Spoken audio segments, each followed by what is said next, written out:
ಸಣ್ಣ ಕಿಡಿಯಿಂದ ದೊಡ್ಡ ಕಾಡ್ಗಿಚ್ಚಾಗಿ ಅಭಿವೃದ್ಧಿ ಆಗ್ಬೇಕು. ಬಾನುಲಿ ಕೃಷಿ ಬೆಳಗು ಇಲ್ಲಿವರೆಗೂ ನಡೆದು ಬಂದಿದೆ. ಇದಕ್ಕೆ ಕಾರಣಕರ್ತರು ತಾವೇನೆ. ಯಾಕೆಂದ್ರೆ ರೈತರು ಮನಸ್ಸು ಮಾಡಿ ಇದನ್ನ ಮಾಡ್ಲಿಲ್ಲ ಅಂತಂದ್ರೆ ಆಗ್ತಿರ್ಲಿಲ್ಲ. ಮತ್ತೆ ಈಗ ಒಂದು ಹೊಸ ಪರಿಕಲ್ಪನೆ ಒಂದು ಸೃಷ್ಟಿಯಾಗಿದೆ. ನಿಮ್ಮಲ್ಲಿ ಬಹಳ ಜನರಿಗೆ ಗೊತ್ತಿರ್ಬೋದು, ಅದು ಕೃಷಿ ಪ್ರವಾಸೋದ್ಯಮ ಅಂತ. ಅಂದ್ರೆ ರೈತಾಪಿ ಬದುಕಿನ ಆದಾಯವನ್ನ ಹೆಚ್ಚಿಸ್ಕೊಳ್ಳೋದಕ್ಕೆ ಇದು ಒಂದು ಹೊಸ ಆದಾಯದ ಮೂಲ. ಯಾಕೆಂದ್ರೆ ಪ್ರವಾಸೋದ್ಯಮ ಒಂದು 15 ರಿಂದ 18 ಸಾವಿರ ಕೋಟಿ ರೂಪಾಯಿ ವಹಿವಾಟನ್ನ ಪ್ರತಿ ವರ್ಷ ನಡೆಸ್ತಾ ಇರುವಂತಹ ಕ್ಷೇತ್ರ. ಅದರ ಆದಾಯ ಯಾತಕ್ಕೆ ರೈತರಿಗೆ ಬರಬಾರದು? ಆ ದೃಷ್ಟಿಯಲ್ಲಿ ನಾವೇ ಒಂದು ತರಬೇತಿಯನ್ನ ಮಾಡಿದ್ವಿ ಮೈಸೂರಿನಲ್ಲಿ. ಆ ಮೈಸೂರಿನ ತರಬೇತಿಯಲ್ಲಿ ಭಾಗವಹಿಸಿದಂತಹ ರೈತರೇ ಒಂದು ಅಗ್ರಿಯಾನ ಅಂತ ಅಗ್ರಿ ಸ್ಟಾರ್ಟ್ಅಪ್ ಅನ್ನ ಸ್ಟಾರ್ಟ್ ಮಾಡಿ ರೈತರ ಜಮೀನಿನಲ್ಲಿ ಕೃಷಿ ಪ್ರವಾಸೋದ್ಯಮವನ್ನ ಪ್ರೋತ್ಸಾಹಿಸುವಂತಹ ಕೆಲಸವನ್ನ ಮಾಡ್ತಾ ಇದ್ದಾರೆ. ನಾನು ಪರಮ ಪೂಜ್ಯ ಸ್ವಾಮೀಜಿಗಳಲ್ಲಿ ಬೇಡ್ಕತೀನಿ, ಕೃಷಿ ಸಚಿವರು ಮತ್ತೆ ಎಲ್ಲಾ ಸಚಿವರು ಅವ್ರನ್ನ ಭೇಟಿಯಾಗಕ್ ಬರ್ತಾರೆ. ನಮ್ಮಲ್ಲಿ ಪ್ರವಾಸೋದ್ಯಮ ನೀತಿ ಇಲ್ಲ ಸ್ವಾಮೀಜಿ. ಪಕ್ಕದ ಮಹಾರಾಷ್ಟ್ರದಲ್ಲಿ ಪ್ರವಾಸೋದ್ಯಮ ನೀತಿಯನ್ನ ಅವ್ರಾಗ್ಲೇ ತಂದಿದ್ದಾರೆ.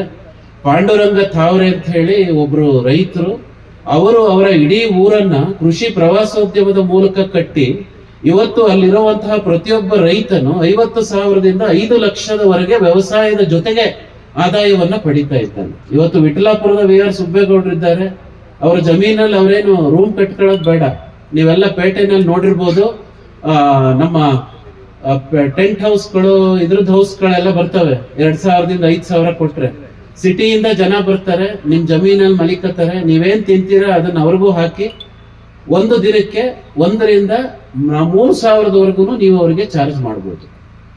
ಇದಕ್ಕಾಗಿ ಒಂದು ನೀತಿಗಾಗಿ ನಾವು ಕೂಡ ಹೋರಾಟ ಮಾಡ್ತಾ ಇದ್ದೇವೆ. ಇದಕ್ಕಾಗಿ ನಿರಂತರವಾದ ಪ್ರಯತ್ನವನ್ನ ಸರ್ಕಾರದ ಮೇಲೂ ಹಾಕೋ ಪ್ರಯತ್ನ ಮಾಡ್ತಾ ಇದ್ದೇವೆ.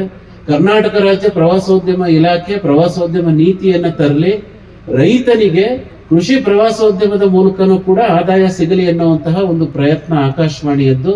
ನಿರಂತರವಾಗಿ ಈ ನಿಟ್ಟಿನಲ್ಲಿ ಒಂದು ಅಗ್ರಿಯಾನ ಅನ್ನೋ ಒಂದು ಟೂರಿಸಂ ಕಂಪನಿ ಅವರು ಕೂಡ ನಮ್ಮ ಜೊತೆ ಸೇರ್ಕೊಂಡಿದ್ದಾರೆ. ಅವರು ಕೂಡ ಇದಕ್ಕೆ ಪ್ರಯತ್ನ ಪಡ್ತಾ ಇದ್ದಾರೆ. ಪ್ರವಾಸ ಅಂದಾಕ್ಷಣ ನೀವೇನ್ ದೊಡ್ಡ ದೊಡ್ಡ ಹೋಟ್ಲ್ಗಳನ್ನ ಇಮ್ಯಾಜಿನ್ ಮಾಡ್ಕೊಳ್ಳೋ ಅಗತ್ಯ ಇಲ್ಲ. ನಿಮ್ಮಲ್ಲಿಗೆ ಬರುವಂತಹ ರೈತರನ್ನ ನೀವು ಪ್ರೀತಿಯಿಂದ ಸ್ವಾಗತಿಸಿ. ಅವ್ರು ರೈತರಾಗಿರ್ಬೋದು, ರೈತರ ಮಕ್ಕಳಾಗಿರ್ಬೋದು, ಸಿಟಿನವರೇ ಇರ್ಬೋದು. ಅವರು ಬಂದು ನಿಮ್ಮಲ್ಲಿ ಉಳಿದು ನಿಮ್ಮಲ್ಲಿ ಏನು ನೀವು ಕೃಷಿ ಕೆಲಸ ಮಾಡ್ತಾ ಇದ್ದೀರಾ ಅದನ್ನ ಕಲ್ತ್ಕೊಂಡು ಹೋಗ್ಬೇಕು ಅನ್ನುವಂಥ ಕೃಷಿಯ ಶಿಕ್ಷಣವನ್ನ ಪೇಟೆನವ್ರಿಗೂ ಕೊಡ್ಬೇಕು. ಪೇಟೆ ಮಕ್ಕಳುಗಳು ಇವತ್ತು ಹಾಲೆಲ್ಲಿ ಬರುತ್ತಪ್ಪ ಅಂತಂದ್ರೆ ನಂದಿನಿ ಡೈರಿಯಿಂದ ಅಂತವೆ. ಹಸು ಕೆಚ್ಚಲಿಂದ ಬರುತ್ತೆ ಅಂತ ಗೊತ್ತಿಲ್ಲ ಅವಕ್ಕೆ. ಅದನ್ನ ನೀವು ತೋರಿಸ್ಕೊಡ್ಬೇಕು. ಎಮ್ಮೆ ಮೈ ತೋರಿಸ್ಬೇಕು, ಕೊಟ್ಟಿಗೆ ಕಸ ಗುಡಿಸ್ಬೇಕು, ಸಗಣಿ ಎತ್ತಿಸ್ಬೇಕು, ಭತ್ತದ ಪೈರು ನಾಟಿ ಮಾಡಿಸ್ಬೇಕು, ಜೇನುಳ ಸಾಕೋದು ಹೇಳ್ಕೊಡ್ಬೇಕು, ಕೋಳಿ ಕೌಚದ ಹೆಂಗೆ ಅಂತ ಹೇಳ್ಕೊಡ್ಬೇಕು, ಕುರಿನ ಇದಕ್ ತುಂಬೋದು ಹೆಂಗೆ ಅಂತ ಹೇಳ್ಕೊಡ್ಬೇಕು. ಇದನ್ನ ಮಾಡಿಸಿ ನೀವು ಅವ್ರ ಹತ್ರ ಕೆಲಸ ಮಾಡಿಸಿ ಅವ್ರ ತವನೇ ದುಡ್ಡಿಸ್ಕೊಳ್ಳೋದು.